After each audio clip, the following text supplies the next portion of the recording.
Nous sommes dimanche 7 juillet, vous êtes sur RTI 1 et c'est l'heure de votre journal. À Niamey au Niger, c'est ce dimanche que se tient le sommet extraordinaire de l'Union africaine, un événement qui se déroule sous très haute sécurité. Quelques 12 000 hommes ont été déployés dans toute la ville. C'est aujourd'hui que sera officiellement lancée la zone de libre-échange économique. Une trentaine de chefs d'État, dont le président Alassane Ouattara, sont sur place à Niamey.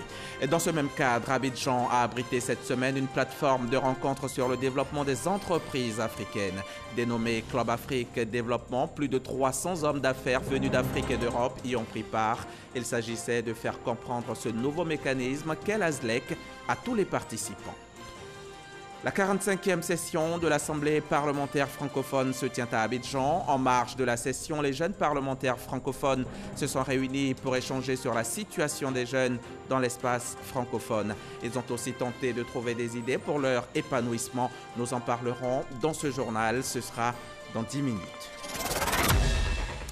Selon les statistiques de la BCEAO, en 2016, le taux de bancarisation en Côte d'Ivoire était de 19,7%, tandis que celui de la pénétration de la microfinance était de 10%. Dans l'ensemble, l'inclusion financière a progressé dans le pays, passant de 34% en 2014 à 41% en 2017, grâce à la pénétration des services financiers mobiles. Mais il faut faire mieux. Pour ce faire, le gouvernement a adopté récemment sa stratégie nationale pour porter le taux d'inclusion financière à 60% à l'horizon 2024 et mobiliser davantage d'épargne nationale pour le développement de l'économie de la Côte d'Ivoire. Cette stratégie s'articule autour de l'insertion des couches sociales défavorisées dans le tissu économique. Comment ? C'est la question que nous poserons tout à l'heure dans le cadre du magazine du dimanche à Caroline Thioman, conseillère technique en charge de l'inclusion financière au ministère de l'économie et des finances. Bonjour Madame Thioman. Bonjour Monsieur. Bienvenue sur notre plateau. Merci. On se retrouve tout à l'heure, dans 30 minutes. Merci. Pour l'heure, on va à Niamey, au Niger, où se tient ce dimanche le sommet extraordinaire de l'Union africaine. C'est aujourd'hui que sera officiellement lancée l'ASLEC, la zone de libre-échange économique. Une trentaine de chefs d'État sont présents dans la capitale nigérienne pour l'événement. Le président Alassane Ouattara est sur place depuis hier samedi. Jérôme Kofi Abolin depuis Niamey. L'Union africaine a sa 12e conférence extraordinaire. Sommet accueilli par la capitale nigérienne ce dimanche. À l'instar de plusieurs chefs d'État et de gouvernement, environ une trentaine, le président de la République de Côte d'Ivoire, Alassane Ouattara, vient au rendez-vous. À son arrivée ce samedi à Niamey pour prendre part à cette session, le chef de l'État ivoirien a exprimé sa joie d'être présent au Niger pour une fois de plus se mettre en phase avec tout ce qui touche à l'intégration. Ses pairs l'ayant toujours considéré au regard de son passé très remarqué dans des institutions de Bretton Woods comme l'intégrateur par excellence. Venir au Niger est un immense plaisir, mais venir pour mettre en œuvre la zone de libre-échange continental pour notre Afrique, quelque chose d'essentiel. Vous voyez, nous croyons à l'intégration. Je pense que tout le monde le sait. La première structure d'intégration en Afrique, c'est le Conseil de l'Entente. Dans le Niger et la Côte d'Ivoire sont membres. Ensuite, il y a eu l'Union économique et monétaire ouest-africaine. Ensuite, la CEDEAO et l'Union africaine. Mais il est clair que nous avions besoin d'aller plus loin au niveau de l'Union africaine. Et je félicite le président Issoufou pour sa détermination. Ça n'a pas été facile de mettre en œuvre ce traité, mais maintenant c'est chose faite. L'Afrique a pris un nouveau départ. Vous savez, sans commerce, il n'y a pas de développement. Mais on doit dire également, sans sécurité, il n'y a pas de développement. Et le Niger est confronté à des difficultés sécuritaires que nous connaissons. Je voudrais présenter mes condoléances les plus sincères au peuple du Niger et dire que ce sont des moments difficiles que nous vivons tous ensemble. Et c'est pour cela qu'à la CEDEAO, nous avons pris l'initiative de demander que l'effort du G5 Sahel ne se limite pas aux pays du G5, mais que nous puissions aller au-delà et tenir compte de l'ensemble de la CEDEAO, parce que ce qui affecte le Niger affecte également la Côte d'Ivoire. Pour terminer, je voudrais saluer cette opportunité d'être à nouveau au Niger. C'est toujours un immense plaisir pour moi et je suis persuadé que ce sommet sera une très grande réussite. Comme l'a souligné le président Alassane Ouattara, la 12e conférence extraordinaire des chefs d'État et de gouvernement de l'Union africaine va essentiellement se consacrer au lancement de la zone de libre-échange continentale africaine, en abrégé la ZLECAf. Pour les dirigeants africains, il s'agit de se donner les moyens adéquats pour la mise en place d'un marché unique en vue notamment du développement des industries sur le continent. Et justement, Abidjan a abrité cette semaine une plateforme de rencontre sur le développement des entreprises africaines. Une rencontre dont la ZLECA était au centre des discussions. Dénommée Club Afrique Développement, plus de 300 hommes d'affaires venus d'Afrique et d'Europe y ont pris part. Il s'agissait de faire comprendre ce nouveau mécanisme à tous les participants. Mamadou Kwasi nous en dit plus. Le taux de change intra-africain est estimé aujourd'hui à environ 17%, contre 60% pour le continent européen. Un taux d'échange qui pourrait s'améliorer avec la mise en œuvre effective à partir de juillet 2020 de la ZLECA, zone de libre-échange continentale africaine. La ratification de ces textes par les États africains viendra booster les échanges commerciaux. Au niveau des opportunités, nous avons un accès au marché. Nous avons aussi une transformation structurelle de l'économie. Nous avons aussi le transfert de technologies, un accès au financement qui est possible. Le Club Afrique Développement a été un cadre de discussion sur les enjeux de renforcement des entreprises locales dans le cadre de la ZLECA. Les bases sont lancées pour enlever les barrières tarifaires et non tarifaires pour accroître le commerce intra-africain, donner la possibilité aux entreprises africaines d'avoir accès à des intrants africains, d'avoir aussi accès à un vaste marché de consommation, à un PIB de 3 000 milliards et un marché de 1,3 milliard de population. Et aussi, cet accord offre l'opportunité d'avoir des chaînes de valeur régionale. Le Club Afrique Développement, c'est également des keynotes pour permettre aux différentes structures participantes de faire des propositions sur le processus de développement agro-industriel de la Côte d'Ivoire. C'est le cas du CNRA qui a présenté ses recettes en matière de production cacao hier. Au moment où nous rentrons dans une phase de replantation, de régénération des vergers, il est important d'avoir un nouveau plan de fertilisation pour que nous sachions comment et où planter le cacao efficacement sur de petites surfaces, mais avec de grosses productions, de rentabilité. Ce que nous faisons sur le cacao dans la zone forestière, nous le ferons également dans la zone de savane pour le développement de l'anacardier et du cotonnier. Agro-industrie, défis et perspectives est le thème de cette édition du Club Afrique Développement. Un rendez-vous qui enregistre la participation d'entreprises locales et étrangères avec des rencontres B2B. Voilà pour l'heure ce que l'on peut dire sur la ZLECA. Le forum sur le parlementarisme se tient à Moscou, en Russie, un forum pour rechercher des solutions législatives efficaces et des réponses aux défis globaux. Et bien sûr, le président du Sénat ivoirien est sur place. Ahoussou Kouadio-Jano est accompagné d'une forte délégation et de notre envoyé spécial, Herman Guivet. Conférence parlementaire, Russie-Afrique, sécurité internationale, lutte contre la pauvreté, terrorisme, les grandes questions à l'ordre du jour. L'Afrique livre sa vision, sa contribution pour faire ployer le genou au fléau cité. Morceau choisi, Burkina Faso. Venez investir en Afrique. Nous sommes là. Ouvrez-vous à l'Afrique et l'Afrique s'ouvrira à vous pour créer plus d'emplois. Nous ne serons pas prêts tous les temps à parcourir des milliers de kilomètres pour venir à Russie. Pour s'y faire ce qui passe. Venez en Afrique. Djibouti. Le Parlement de Djibouti mettra très prochainement en place un groupe d'amitié djibouto-russe. Et je m'engage à mettre tout en place pour que ce groupe puisse naître et s'épanouir dans le plus grand dynamisme. Du haut de cette tribune, la Côte d'Ivoire fait également entendre sa voix par le président du Sénat ivoirien, Ahoussou Kouadio-Jano.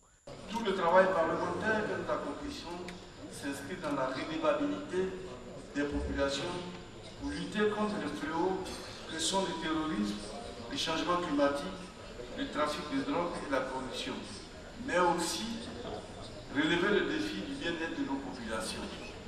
Sous l'autorité de leadership de son Excellence M. Alassane Ouattara, président de la République de Côte d'Ivoire, notre pays a pris d'importantes dispositions en matière de sécurité, de politique de jeunesse et écologie, qui sont entre autres des sujets abordés au cours de ces rencontres. Ces efforts et les expériences vécues doivent être au service de la stabilité. Le Sénat ivoirien, jeune institution parlementaire, entend dès lors jouer sa partition dans un cadre de coopération interparlementaire axé sur les résultats et de la confiance mutuelle. Une intervention saluée à sa juste valeur qui confirme une énième fois l'adhésion de la Côte d'Ivoire dans la lutte contre les fléaux précités. Propositions et perceptions s'enchaînent. Les présidents d'institutions parlementaires sollicitent une plus grande collaboration avec la Russie de Vladimir Poutine. Lorsque Poutine entre dans la salle, standing ovation pour le chef du Kremlin qui n'ira pas par 4 chemins pour exposer sa vision de cette coopération. Les réponses à ces défenses ne seront efficaces que s'il y a une prise de conscience de la part de toute la communauté internationale. Il faut chercher des solutions collectives unanimes dans le cadre de ce monde en pleine transformation. On observe sa multipolarité et certains pays ne veulent accepter cette réalité, ce qui mène à la confrontation. Il existe l'ignorance du droit international, la stabilité stratégique et sa paix. Tout cela entrave notre travail commun. Je suis sûre qu'ici on place dans le centre de notre discussion la souveraineté, le droit des peuples à l'auto-identification. Nous pourrons aboutir à des résultats efficaces. Nous allons ainsi fixer les règles qui seront nécessaires à réaliser cela. Notre but, c'est de lutter contre les changements. Ce n'est pas le refus au progrès. Fin du discours du chef du Kremlin, fin du forum. Les échanges, eux, se poursuivront dans les coulisses. Occasion pour la Côte d'Ivoire, pour chacune des délégations présentes, de faire son propre bilan. Et pendant ce temps, l'autre chambre du Parlement est ici au four et au moulin. La 45e session de l'APF bat son plein à Abidjan. La situation des jeunes dans l'espace francophone, état des lieux et perspectives de solutions pour leur épanouissement. Voilà l'objet de la rencontre qui a réuni hier les jeunes parlementaires francophones. Une réunion en marge de cette session de l'Assemblée parlementaire francophone. Les précisions d'Éric Goré. Cette rencontre des jeunes parlementaires francophones se tient à huis clos.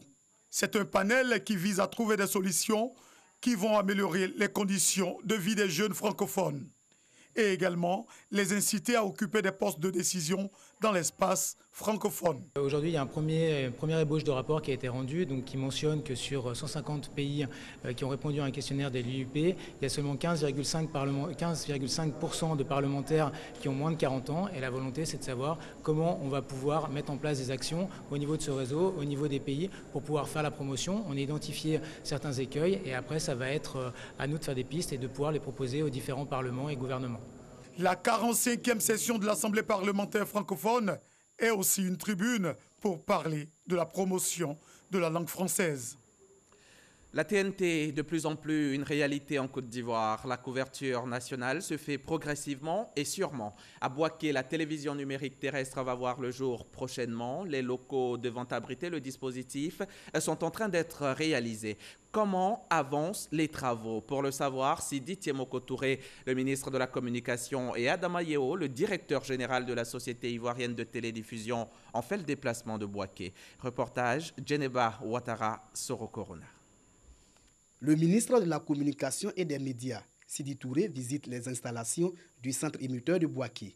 Il était accompagné du directeur général de la Société ivoirienne de télédiffusion, IDT, Yeo Benoît, structure qui aura pour mission d'assurer la diffusion des programmes radiophoniques et télévisuels sur le territoire national. Pour les téléspectateurs, une fois que vous avez le kit de réception, c'est-à-dire le décodeur et l'antenne, vous l'avez acquis pour tout le temps. Il n'y a plus de question d'abonnement. Ensuite, vous avez une multitude de choix de chaînes. Vous savez bien que l'espace audiovisuel est ouvert en Côte d'Ivoire, donc vous allez avoir les chaînes privées qui vont arriver sur le territoire. Donc vous avez la possibilité de choix de regarder toutes ces chaînes-là. Ensuite, vous savez qu'en temps d'intempéries, donc vous avez des coupures, etc., etc. Mais avec la TNT, il n'y a aucune perturbation du signal. Mais comment bénéficier de la TNT dont le lancement à Bouaké est prévu dans un mois? Nous prenons en compte les anciens téléviseurs avec un décodeur et une antenne. Aujourd'hui, vous partez dans le commerce, vous allez voir qu'on appelle des téléviseurs TNT, donc les décodeurs intégrés à l'intérieur. Vous achetez uniquement l'antenne, vous la connectez, vous zappez, vous allez trouver en tout cas toutes les chaînes qui sont sur la TNT. Cette visite du ministre dans les locaux du centre émetteur pour s'enquérir de l'état d'avancement des travaux relatifs à la TNT, télévision numérique terrestre. Au mois de février de 2019, cette année, le Premier ministre Amadou Gon Coulibaly a procédé à l'ouverture du signal de la TNT en Côte d'Ivoire. C'était une initiative qui nous lançait de fait dans l'ère du numérique en Côte d'Ivoire et ceci à Bobo, à Abidjan. Donc avec ce signal lancé à Abidjan, nous avions la capacité de couvrir 25% de la population ivoirienne, c'est essentiellement habitant dans le district autonome d'Abidjan. Et donc le site de Bouaké fait partie des nombreux sites qui restent à ouvrir et nous sommes venus prendre le pouls de l'avancée des travaux sur ce site et j'ai beaucoup de satisfaction de constater que les équipements sont sur place. Et il ne reste que la phase de pré-câblage et de câblage pour pouvoir rendre ce dispositif définitivement opérationnel. Le ministre Sidi Touré et sa délégation ont marqué un arrêt également dans les locaux du RTU Bouaké pour échanger avec le personnel. Sur place, occasion leur a été donnée pour expliquer la TNT aux populations à travers des enregistrements télé et radio. 35 sites seront visités avant juin 2020, date du basculement vers le numérique, d'où l'appel aux populations de s'approprier les kits TNT. On va à présent emprunter les nouvelles routes de la soie. Les nouvelles routes de la soie, c'est un concept, une vision de développement économique entre la Chine et les États d'Afrique de l'Ouest. Elle a été présentée hier aux populations à Yamoussoukro. Kader Sogodogo était sur place, il nous en parle dans les détails. L'Association pour la sauvegarde et la promotion de la pensée de El Hadj Aboubakar Gambik Tsako, en partenariat avec la Fondation Félix Houphouët-Boigny pour la recherche de la paix, emprunte les nouvelles routes de la soie afin d'en dégager des opportunités pour la Côte d'Ivoire. Dans la vision du président chinois Xi Jinping, il s'agit de la renaissance de l'ancienne route de la soie qui existait il y a 2000 ans. Elle reliait la côte pacifique de la Chine à la Méditerranée en passant par l'Europe. À l'heure de la mondialisation, la Chine renoue avec son passé pour mieux exploiter son modèle économique. La Côte d'Ivoire est donc vue comme une opportunité. C'est tout le sens de cette conférence qui a réuni des étudiants de l'Institut national polytechnique Félix Houphouët-Boigny, des opérateurs économiques et des décideurs. On a une représentation très souvent de la stratégie comme étant d'abord la bataille, le combat, le fait de s'imposer. Or, on peut tout à fait penser à des stratégies créatives où précisément on va travailler avec les autres et pas uniquement contre les autres. Une réelle opportunité pour la Côte d'Ivoire. Yamoussoukro, parce que c'est pour nous le centre. Yamoussoukro, c'est la capitale. Et de surcroît, Yamoussoukro, c'est la capitale scientifique de toute l'Afrique de l'Ouest.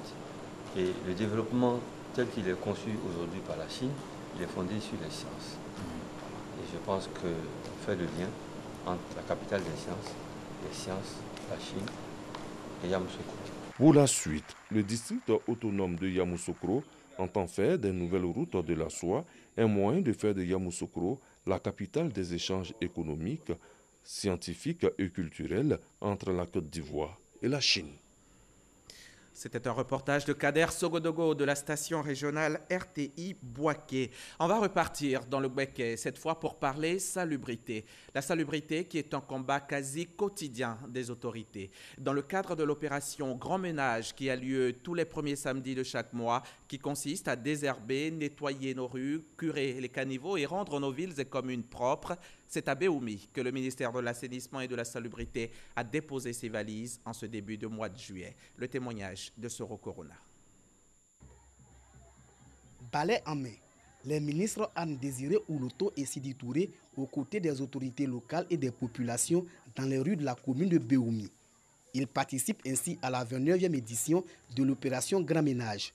Lancée depuis mars 2017, l'opération Grand Ménage se veut comme une activité communautaire. À Béoumi, cette opération Grand Ménage avait un caractère particulier. Le Grand Ménage s'inscrit justement dans les initiatives du gouvernement pour ramener la paix, la fraternité et le vivre ensemble ici à Béoumi. Le Grand Ménage est une activité communautaire qui s'inscrit dans la politique du vivre ensemble du président Ouattara. Ensemble pour dire oui à la propreté et ensemble naturellement pour maintenir la paix. Parce que sans paix, vous aurez des villes insalubres. Pour maintenir cette dynamique de salubrité à Béoumi, le ministère de l'Assainissement et de la Salubrité a doté la commune de matériel. Coût total, 10 millions de francs CFA. Le ministre Sidi Touré a également été fait ambassadeur de la salubrité dans le département de Béoumi. Pendant toute cette journée, depuis le matin, on n'a pas su faire la distinction entre Baoulé, Dioula, Bété. Tout le monde était main à main avec un balai, avec un râteau pour pouvoir faire le ménage autour de lui. C'est véritablement ça le sens que moi j'ai compris de l'opération Grand Ménage et que j'espère que d'autres localités pourront en faire la bonne expérience. Nous, c'était notre moment qui est très singulier parce que, connaissant la situation que nous vivons ici à Béoumi. L'opération Grand Ménage a un enjeu majeur. Elle encourage les populations à garder leur cadre de vie salubre. L'opération Grand Ménage est organisée le premier samedi de chaque mois. Du côté de Soubré, dans la Nawa, on parle aussi propreté et surtout protection de l'environnement. Celui qui plante un arbre n'aura pas vécu inutile. La Fédération des associations des femmes de Soubré le sait et elle a tenu à faire sa part. Elle vient d'organiser une opération de planting d'arbres dans le but de contribuer à la reconstitution du couvert forestier. David Soyo. 1000 arbres plantés par les femmes de la localité de Soubré, venues principalement de Péiri et de Baka-Lekpa. Il s'agit pour elles, à travers cette opération de planting d'arbres, de contribuer à la reconstitution du couvert forestier. Une action initiée par la Fédération des associations des femmes de la Nawa, en collaboration avec des spécialistes de l'environnement. Planter un arbre dans la vie d'une personne, c'est participer à la vie. Parce que l'arbre protège. Par l'arbre, on trouve la santé. Notre objectif est que ces femmes participent à la reconstitution du couvert forestier. Et incessamment, les femmes des Péiri viendront ici pour s'aimer du maïs sur cette parcelle-là. Et en entretenant le maïs, elles vont entretenir les plants. C'est une forme d'agroforesterie que nous voulons mener avec les femmes de la région. Les autorités politiques, administratives et villageoises ont salué cette action. Nous sommes dans une région rurale où les effets du changement climatique sont durement ressentis au niveau des rendements, des productions des populations rurales. Et donc, s'engager en cette politique de reboisement au travers d'activités de planting d'arbres est une bonne action. Cette opération de planting d'arbres est le début d'une série de campagnes de reboisement lancées par la Fédération des associations des femmes de la Nawa. Le reportage de David Soyo a été dit pour vous par Issa Chonon Yeo. De Soubré, nous allons à Dimbokro, c'est à 259 km. Sur place, la lutte contre le cancer de la femme est accrue et c'est l'affaire de la fondation Femmes Shunamite en Action, laquelle fondation vient d'initier une campagne de dépistage appuyée de messages de sensibilisation à l'endroit des jeunes. Godefroy Okambawa de retour de Dimbokro. Plus de 1200 femmes décèdent chaque année en Côte d'Ivoire du cancer du sein. La Côte d'Ivoire enregistre également plus de 2000 nouveaux cas par an. Une campagne de sensibilisation et de dépistage gratuit du cancer du col de l'utérus et du sein est donc initiée à cet effet dans la commune de Dimbokro. Un geste de portée sociale organisé par la fondation Femmes Shunamite en Action. Il s'agit de permettre aux femmes de cette localité de connaître leur statut et prévenir tout risque lié à ces deux cancers. Ne dit-on pas que sauver une femme, c'est sauver toute l'humanité? Nous avons permis à l'appareil de cryothérapie d'être dans le centre du CHR de Dimbokro pour que toutes les femmes qui auront une quelconque lésion puissent automatiquement être prises en charge. Plus de 1500 femmes ont été dépistées au cours de cette 4e étape à Dimbokro. Les autorités administratives ont exprimé leur satisfaction pour cette initiative qui accompagne le gouvernement dans sa politique de santé. Le dépistage précoce semble la voie la plus plausible et la plus rassurante pour éradiquer ces deux fléaux qui, à l'étape embryonnaire, peuvent être maîtrisés et totalement contrôlés. Je voudrais inviter celles de leurs parentes qui sont encore réticentes ou qui pour des raisons diverses ont du mal à venir se présenter ici, à leur emboîter le pas et à informer leurs proches et connaissances des quartiers et villages afin qu'elles viennent se faire diagnostiquer. Cette campagne de sensibilisation a bénéficié du soutien du Programme national de lutte contre le cancer. La commune d'Abobo accueillera la 4e étape de cette caravane dans les semaines à venir. Après une longue pause, les fidèles de la paroisse universitaire Saint-Albert-le-Grand de Cocody retrouvent le chemin de leur église.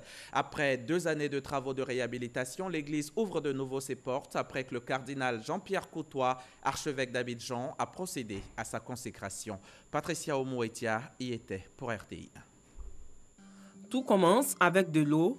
Le rite de l'aspersion ouvre la cérémonie de consécration de la paroisse Saint-Albert-le-Grand. Vient ensuite l'onction de l'autel avec le Saint-Crème. Le cardinal Jean-Pierre Coutois rend sacré l'autel avec l'huile sainte qu'il étale de ses mains.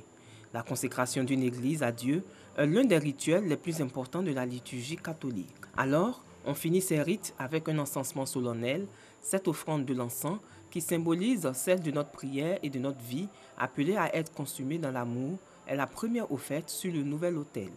Un bouquet et une nappe enfin sont mis en place pour finir d'orner et de préparer l'autel. Après cette série de rites rappelant le baptême et la confirmation, le moment est arrivé de célébrer pour la première fois l'Eucharistie sur le nouvel autel. À la fin de la cérémonie de la consécration, le cardinal Jean-Pierre Coutois a remercié l'Assemblée et béni tous les fidèles. Il faut que Dieu y mette son esprit. Donc la consécration, vous avez vu l'huile sainte qu'on a passée sur l'autel. L'onction de l'autel, ça veut dire Dieu prend possession vraiment de ce lieu. Construire la maison de Dieu, c'est quelque chose de grand. Ça nous rappelle aussi que nous aussi, nous devons être instruments de l'édifice de Dieu dans nos différents milieux de vie. Les paroissiens ont affiché joie et satisfaction. C'est une très grande joie pour moi parce que notre Église a tant souffert. Et aujourd'hui, Dieu a décidé de bénir vraiment cette Église, de l'agrandir. De plus en plus, l'Église se complète et nous devenons effectivement cette double paroisse. C'est une paroisse qui consacre l'aumônerie des étudiants et une paroisse également qui est une paroisse comme les autres paroisses du diocèse d'Abidjan. Avec 5 nouvelles grandes salles, la réhabilitation de la paroisse Saint-Albert-le-Grand a coûté environ 200 millions de francs CFA. La paroisse est en quête de 15 millions de francs CFA pour le mobilier et l'aménagement intérieur des salles. À Boudé-Kwassikro, dans le département d'Agboville, c'est la construction prochaine de leur église qui fera le bonheur des populations. C'est une initiative de l'église protestante méthodiste de Côte d'Ivoire. Elle vise à renforcer la foi des fidèles chrétiens de ce village et cela n'a pas de prix. Le reportage est signé Issa Chonayo. À Boudé-Kwassikro, localité située à une 40aine de kilomètres d'Agboville, les fidèles chrétiens prient dans une bâtisse inachevée et sous des bâches. Dans quelques mois, ça ne sera qu'un vieux souvenir. Un temple, Rehoboth, Boudé Kwassidé, sortira de terre grâce à la volonté des responsables de l'église protestante méthodiste de Côte d'Ivoire et PMCI. La pose de la première pierre de cette maison de Dieu a eu lieu à la grande satisfaction des fidèles chrétiens. C'est vraiment une grande joie pour nous aujourd'hui. Vous voyez, il a plu juste au moment de la pose de la première pierre, le soleil est revenu. Ce qui veut dire que Dieu est dans cette affaire, il est avec nous dans cette affaire. Il y a trop de velléités au niveau des réseaux sociaux. Mais si tout le monde est croyant et que tout le monde adore un Dieu, il n'y aura plus de velléités. Et nous estimons que bâtir une église pour un village, c'est vraiment ajouter une pierre précieuse à l'édification des hommes et du peuple. Et nous sommes venus de partout pour juguler, magnifier Dieu avec nos sœurs et frères et toute la population d'Aboudé-Kwassikro. Pour le président de l'église protestante méthodiste de Côte d'Ivoire, le temple vient pour affermir davantage la foi des fidèles chrétiens. À partir du moment où nous bâtissons une église, sachant que nous ne mettons pas pierre sur pierre, simplement, matériellement ou temporellement, mais nous-mêmes, nous constituons des pierres sur des pierres, sur lesquelles Jésus veut bâtir son église. Cette cérémonie s'est déroulée en présence des guides religieux musulmans d'Aboudé-Kwassikro. Un dialogue interreligieux salué par le préfet de Sikensi, représentant le préfet des régions. Il faut que les communautés puissent se côtoyer et pouvoir partager. On n'a pas besoin forcément d'appartenir à la même communauté pour pouvoir être là, parce qu'il est bon pour les frères et sœurs de se retrouver. C'est là que le Seigneur fait descendre sa bénédiction en abondance. L'église, dont la construction coûtera une quarantaine de millions de francs CFA, sera livrée au mois de juin 2020. Nous sommes dimanche et c'est une tradition. Les dimanches, le 13h, c'est non seulement le journal, mais c'est aussi le magazine du dimanche. Le sujet de ce jour, c'est l'inclusion financière. Notre invitée est installée, c'est Madame Thioman, Caroline Thioman. Madame Thioman va donc d'abord suivre cet élément vidéo. L'inclusion financière, c'est l'accès des populations, y compris celles dites vulnérables ou exclues, aux services financiers formels adaptés et abordables en vue de leur utilisation. Elle fait partie des priorités des autorités de la Banque centrale des États de l'Afrique de l'Ouest, BCEAO. La stratégie de l'institution financière vise à accompagner les 8 États de l'Union économique et monétaire ouest-africaine UEMOA à élaborer et exécuter une politique nationale permettant aux populations d'utiliser les services financiers de base. Un défi pour la Côte d'Ivoire qui dispose désormais d'une stratégie nationale qui prend en compte les différentes catégories socio-professionnelles. Le taux d'inclusion financière du pays était de 40% en 2017, alors que la BCEAO exige un taux de 75% d'ici à 2024. Pour tenir compte des contraintes nationales liées pour l'essentiel au manque de culture financière, la stratégie nationale d'inclusion financière lancée le 26 juin dernier vise un taux de 60% les 5 prochaines années. Le chemin est encore long. Au regard des dernières études du groupe consultatif pour l'assistance aux plus défavorisés, CEGAP, 44% des adultes ivoiriens et 71% des jeunes n'ont jamais eu recours aux services financiers formels et informels. Alors, question, comment s'y prendre pour faire de la Côte d'Ivoire, locomotive de la sous-région, une référence en matière d'inclusion financière? C'est une belle question. Nous allons y revenir. Merci à Francis Boifo pour ces informations. Madame Thioman, vous êtes avec nous. Dites-nous, pour tous ceux qui nous suivent, qu'est-ce que l'inclusion financière? Eh bien, merci Monsieur Diaby. Tout d'abord, je voudrais au nom de Monsieur le ministre de l'Économie et des Finances, Monsieur Adama Koné, dire merci à la RTI pour l'opportunité qu'elle m'offre d'être ici sur ce plateau pour parler de cette question importante qui est l'inclusion financière. C'est un plaisir. Alors, pour répondre à votre question, l'inclusion financière se définit comme la possibilité pour tout individu de disposer à moindre coût de produits, de services financiers, une gamme variée de produits et de services financiers utiles et adaptés à leurs besoins. Et si je vous demandais de façon plus terre à terre, pour tous ceux qui nous suivent, ceux qui ne sont pas du domaine, ceux qui sont dans n'importe quel domaine par exemple, qu'est-ce que vous nous direz en plus? Eh bien, si vous disposez par exemple d'un compte dans une banque, dans une institution de microfinance ou bien même auprès d'un émetteur de monnaie électronique, vous pouvez être considéré comme financièrement inclus. Tout ceci dans la mesure où, à partir de ce compte bancaire, vous pouvez effectuer un dépôt, un retrait, un transfert d'argent. Vous pouvez bénéficier d'un prêt, souscrire à une épargne, disposer d'une police d'assurance, bénéficier également de prêts bancaires et même disposer de moyens de paiement tels que la carte de crédit. Le 15 mai dernier, il y a donc un mois et demi environ, le gouvernement a décidé d'adopter la stratégie nationale d'inclusion financière. Qu'est-ce qui a motivé cette décision? Eh bien, vous l'avez démontré dans votre reportage, cette stratégie d'inclusion financière traduit la volonté du gouvernement à s'inscrire dans une dynamique communautaire.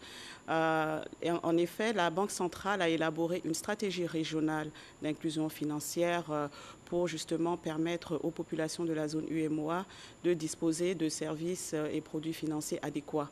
Ce n'est pas donc un concept propre qu'à la Côte d'Ivoire? Non, ce n'est pas un concept propre à la Côte d'Ivoire parce que cette stratégie devrait être déployée dans tous les pays de la sous-région. Et aujourd'hui, à part le Sénégal, nous sommes le deuxième pays qui disposons d'une stratégie nationale d'inclusion financière. Alors ensuite, nous sommes partis d'un constat. Un certain nombre d'études ont été réalisées avec des organismes comme la Banque mondiale, le groupe consultatif d'assistance aux pauvres, le Global Findex, qui effectue des études relatives au niveau d'inclusion financière dans tous les pays du monde, ont révélé que la majorité de notre population, soit environ 55%, n'a jamais utilisé un quelconque produit financier. Ensuite, nous avons également, à travers ces études, identifié un certain nombre de facteurs constituant un frein à l'accès aux services financiers. Et c'est dans cette dynamique que l'État s'est engagé à élaborer cette stratégie nationale d'inclusion financière pour cibler nos populations exclues ou vulnérables, comme nous les appelons. Ça veut dire que c'était après avoir analysé les facteurs qui constituent le frein à l'accès à cette proportion des 55% justement que vous avez souligné tout à l'heure. Mais vous pouvez nous présenter, dites-nous les objectifs visés par cette stratégie-là. Alors, j'aimerais indiquer que l'inclusion financière a un lien direct avec la réduction de la pauvreté.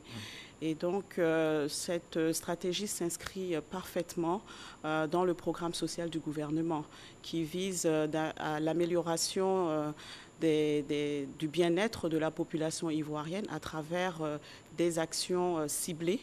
Et donc, cette stratégie vise essentiellement à permettre aux populations vulnérables et exclues du système financier formel d'avoir accès à des produits, des services financiers, et tout ceci à travers un certain nombre d'actions menées, ciblées, avec une très bonne coordination pour cette population. Et à terme, il faut atteindre les 60%. Et à terme, voilà, nous voulons atteindre 60% de taux d'inclusion financière. D'ici à 2024. D'ici 2024. Et nous sommes en voie d'y arriver? Nous sommes en voie parce que tous les acteurs sont vraiment à pied d'œuvre pour justement développer toute l'infrastructure, tout ce qu'il faut pour mener à bien cette stratégie. La coordination est de mise avec les institutions étatiques aussi bien que le secteur privé. Et le reportage l'a dit, Francis Boifo l'a dit tout à l'heure, le taux imposé par la BCEAO sur le plan régional, c'est 75%. Oui, c'est ça, c'est bien cela, 75%. 75%, d'accord. Il est maintenant question de la mise en œuvre de cette stratégie. Alors, est-ce que les principaux axes autour desquels cette stratégie sera bâtie, est-ce que les axes sont définis? Vous pouvez nous en parler? Absolument. En collaboration avec tous les acteurs, comme je l'ai dit, il existe une certaine synergie d'action entre tous les acteurs aujourd'hui. Et donc, nous avons élaboré un plan d'action. Et ce plan d'action est bâti sur 5 axes stratégiques. Alors, le premier axe vise l'amélioration de l'accès aux services financiers des populations vulnérables ou exclues. Il s'agira, par exemple, d'initier certaines actions à l'endroit des petites et moyennes entreprises détenues par les femmes, par exemple, pour favoriser leur autonomisation, ou alors déployer à grande échelle un certain nombre de produits et services financiers pour le monde rural, par exemple. Ensuite, nous avons la promotion de la finance numérique. Ça, c'est le deuxième axe. C'est le deuxième axe. La promotion de la finance numérique qui va consister à développer, sur la base de la technologie aujourd'hui, développer une gamme variée de produits et services financiers adaptés aux besoins de la population. Ensuite, vous avez le troisième axe qui a trait à la protection et l'éducation financière de la population pour renforcer le comportement de cette population vis-à-vis du système financier et bien entendu regagner cette confiance qui est plus ou moins à renforcer par rapport au système financier en lui-même.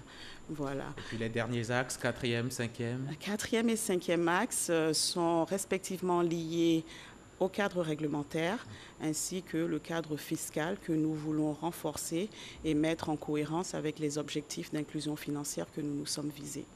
Les actions pour la mise en œuvre donc, de la stratégie nationale d'inclusion financière sont bâties autour de 5 axes. On parle de plus en plus d'éducation financière. C'est quoi? Alors, l'éducation financière, c'est transmettre des connaissances à un individu afin de lui permettre de faire des choix judicieux dans le domaine financier.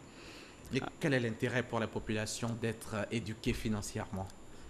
Eh bien, il est très important pour un individu d'être éduqué financièrement, dans la mesure où cela lui permet de mieux comprendre les offres de services et de produits qui sont mis à disposition par les institutions financières, de mieux cerner les risques et les possibilités liées à ces produits. Quand on parle d'inclusion financière, d'éducation financière, on parle également de budgétisation. Donc les ménages peuvent mieux gérer leurs ressources, par exemple. Aussi, vous savez, nous sommes à l'ère du numérique, hein. Il existe beaucoup d'arnaques qui se développent et donc une population financièrement éduquée, vous le constaterez par son comportement qui sera mieux adapté, il fera une meilleure, l'individu pourra prendre de meilleures décisions et vraiment mieux cerner ces risques-là. Je vous prends au mot, le numérique. Nous sommes à l'ère du numérique, vous avez évoqué tantôt. Quelle est la place qu'occupe le numérique dans cette stratégie-là? Eh bien, la vision indique clairement que le numérique occupe une place de premier choix. Tout ceci, vous le verrez aujourd'hui, un certain nombre d'initiatives sont en cours de déploiement, aussi bien dans le secteur public, hein, avec les entités étatiques, ainsi que le secteur privé. Par exemple, je peux vous dire qu'aujourd'hui, les opérations financières de l'État à l'endroit des opérateurs économiques s'effectuent par voie numérique. De même que les recettes fiscales sont collectées à travers des canaux digitaux. Aujourd'hui, les institutions financières et même les institutions non financières utilisent beaucoup la technologie et donc le numérique, à travers cette stratégie, il s'agira de se baser sur cette technologie et de développer des produits, des services qui sont adaptés à notre population cible.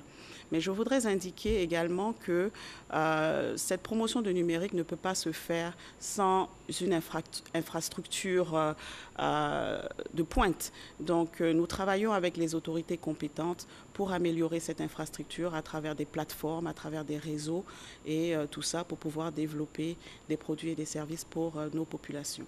Mais de façon concrète, hein, les acteurs du système financier nous regardent, les populations de façon plus large nous regardent. Qu'est-ce qu'ils doivent attendre de